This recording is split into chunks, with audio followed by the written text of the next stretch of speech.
Hello students, एक बार फिर से आप लोगों का स्वागत है। सी लैंग्वेज सीखने की आज की इस फर्स्ट वीडियो में हम लोग सीखने वाले हैं introduction of C language. C language का introduction. C programming language was first introduced by an American computer scientist Dennis Ritchie at the AT&T Bell Laboratories USA in 1972। C programming language को पहली बार American computer scientist Dennis Ritchie ने 1972 में AT&T Bell Laboratories में develop किया था। This language was implemented for the first time in DEC-PDP second computer। इस language को फर्स्ट टाइम इंप्लीमेंट किया था या रन किया कराया गया था DEC-PDP सेकंड कंप्यूटर में। C language evolved from two previous programming languages, BCPL and B languages। Dennis Ritchie used the concept of BCPL and B language to develop C language। जो सी language develop हुआ था उसमें Dennis Ritchie ने दो पुरानी programming language जो already चल रही थी मार्केट के अंदर, बीसीपीएल और बी लैंग्वेज के कॉन्सेप्ट्स को यूज किया था। यानी कि उन दो प्रोग्रामिंग लैंग्वेज को मिलाकर ये एक नई लैंग्वेज डेवलप हुई थी जो सी लैंग्वेज के नाम से फेमस हुई। अब हम बात करते हैं सी लैंग्वेज के उन फीचर्स के बारे में जिसके कारण ये आज पसंदीदा लैंग्वेज बनी हुई है डेवलपर्स के बीच में। तो फर्स्ट पार्ट होता है पोर्टेबल। अब देखिए जो सी लैंग्वेज का पोर्टेबल फीचर है उसके अनुसार क्या होता है, c is highly portable. This mean that programs once written can be run on another machines.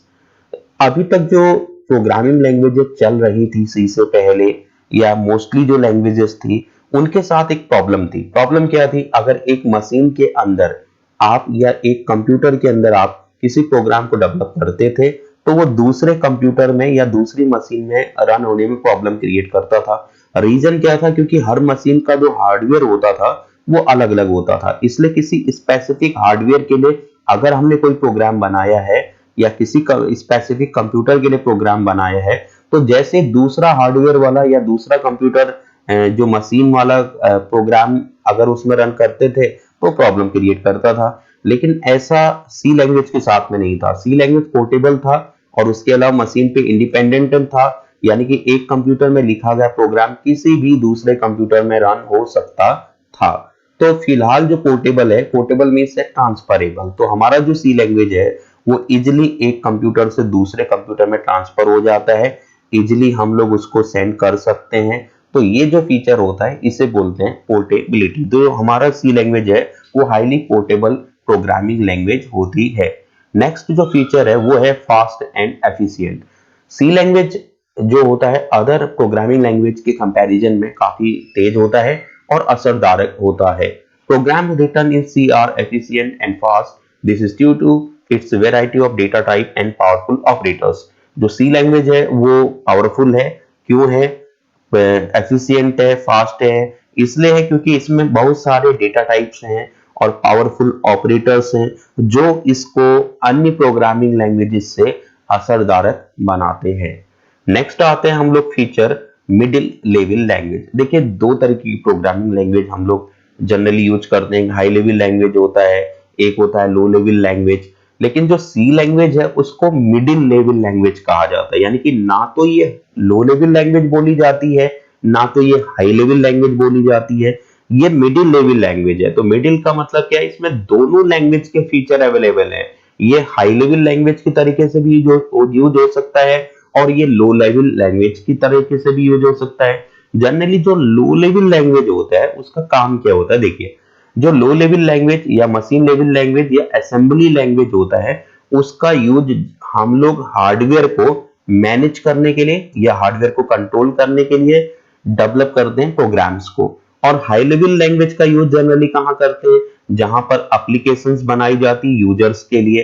तो हमारा जो सी लैंग्वेज है वो दोनों चीजों को कवर कर रहा है। हम इसके थ्रू हार्डवेयर के लिए भी प्रोग्राम डेवलप करते हैं और इसके थ्रू हम यूजर के लिए एप्लीकेशंस भी डेवलप कर रहे हैं। तो इसमें हाई और लो दोनों प्रोग्रामिंग लैंग्वेज की कैपेबिलिटी होने के कारण, दोनों प्रोग्रामिंग लैंग्वेज की स्पेशलिटीज होने के कारण हम इसको मिडिल लेवल लैंग्वेज भी कहते हैं।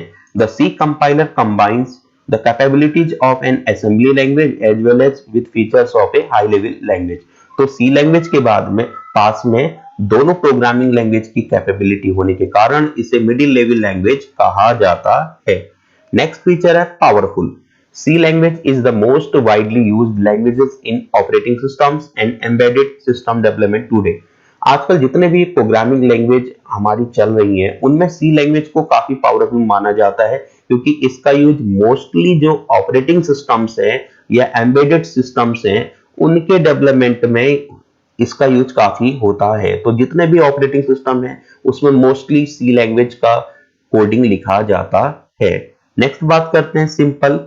C language is simple and easy to use, यानी कि सी लैंग्वेज क्या है वो आसान है और आसानी के साथ में यूज हो जाती है, कोडिंग भी सिंपल है।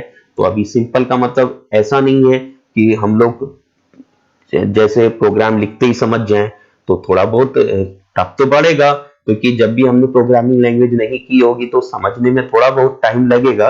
लेकिन अगर हम कंपेयर करते हैं अदर प्रोग्रामिंग लैंग्वेज के साथ में, जैसे सी प्लस प्लस है या जावा है या जो आगे के ऑब्जेक्ट ओरिएंटेड प्रोग्रामिंग लैंग्वेजेस हैं सी शार्प है, अगर उनके साथ कंपेयर करते हैं तो उनके कंपैरिजन में आसान होती है समझने में और कोडिंग लिखने में।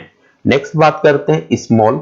It is a language with rich set of built-in functions and operators that can be used to write any complex program in minimum line of code। अब जो सी लैंग्वेज होते हैं उसका जो लाइब्रेरी है वो काफी वास्ट है, काफी बड़ा है। इसमें खूब सारे बिल्ट इन फंक्शंस अवेलेबल हैं, खूब सारे ऑपरेटर्स अवेलेबल हैं, जिनका यूज करके हम लोग बड़े से बड़ा कॉम्प्लेक्स प्रोग्राम को भी मिनिमम लाइन ऑफ कोड में फिनिश कर सकते हैं। यानी कि कम कोडिंग में हम एक अच्छा प्रोग्राम सी लैंग्वेज के अंदर डेवलप कर पाते हैं। तो इसलिए इसकी कोडिंग जो मानी जाती है वो स्मॉल कोडिंग मानी जाती है। नेक्स्ट आते हैं मॉड्यूलर। जो सी लैंग्वेज है हमारा मॉड्यूलर प्रोग्रामिंग लैंग्वेज है। तो मॉड्यूलर मींस क्या होता है, मॉड्यूल्स के फॉर्म में जब किसी एक बड़े प्रोग्राम को छोटे छोटे सब पार्ट्स में डिवाइड किया जाता है तो ऐसे इंडिपेंडेंट सब पार्ट्स को हम लोग मॉड्यूल, फंक्शन, मेथड्स कहते हैं। A C program is basically a collection of functions और modules that are supported by C library। तो C लैंग्वेज क्या है, उसमें खूब सारे छोटे छोटे फ्रेगमेंट्स के फॉर्म में फंक्शंस अवेलेबल हैं जो C लाइब्रेरी को सपोर्ट करते हैं। We can also create our own function and add to it to C library.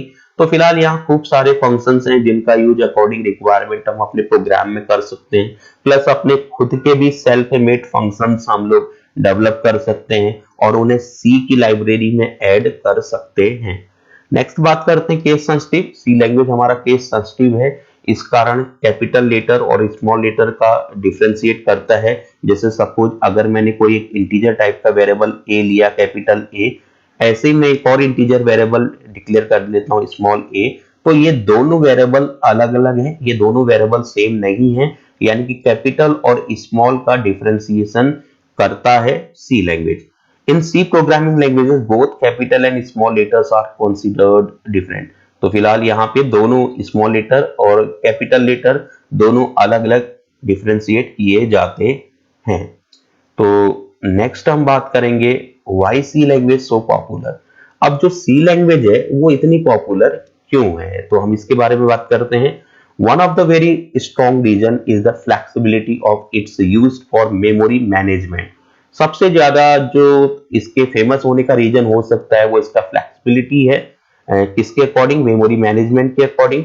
Initially C was widely used to develop the Unix operating systems, यानी कि शुरुआत में इसका यूज ज्यादातर यूनिक्स की कोडिंग को लिखने के लिए या लाइनेक्स की कोडिंग को लिखने के लिए इसका यूज हुआ था।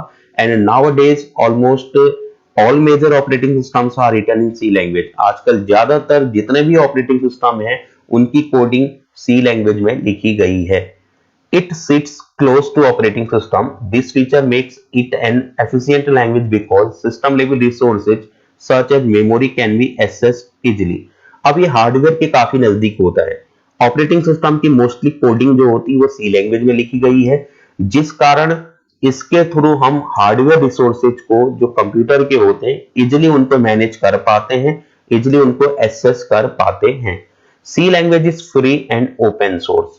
और सबसे मेन जो खास फायदा है सी लैंग्वेज का वो ओपन सोर्स है, फ्रीली अवेलेबल है। हम लोग इसको नेट के थ्रू या इंटरनेट के through free of cost download कर सकते हैं और उसे इंस्टॉल कर सकते हैं और इसका यूज कर सकते हैं। ओपन सोर्स है, मींस इसके लिए कोई लाइसेंस आपको परचेज करने की रिक्वायरमेंट नहीं है। इसकी कोडिंग में हम अपना खुद का कोड ऐड करके कोई भी नया एप्लीकेशन डेवलप कर सकते हैं। There is no single company that owns and control the standard of C language. तो फिलहाल अभी जो सी के डिस्ट्रीब्यूटर्स हैं, जो सी लैंग्वेज को डिस्ट्रीब्यूट करते हैं, वो किसी एक सिंगल कंपनी के पास में इसके राइट्स नहीं है। अलग अलग कंपनी के अलग अलग कंपाइलर्स हमको अवेलेबल होते हैं। तो उम्मीद है आपको आज का ये टॉपिक समझ में आया होगा। Thank you.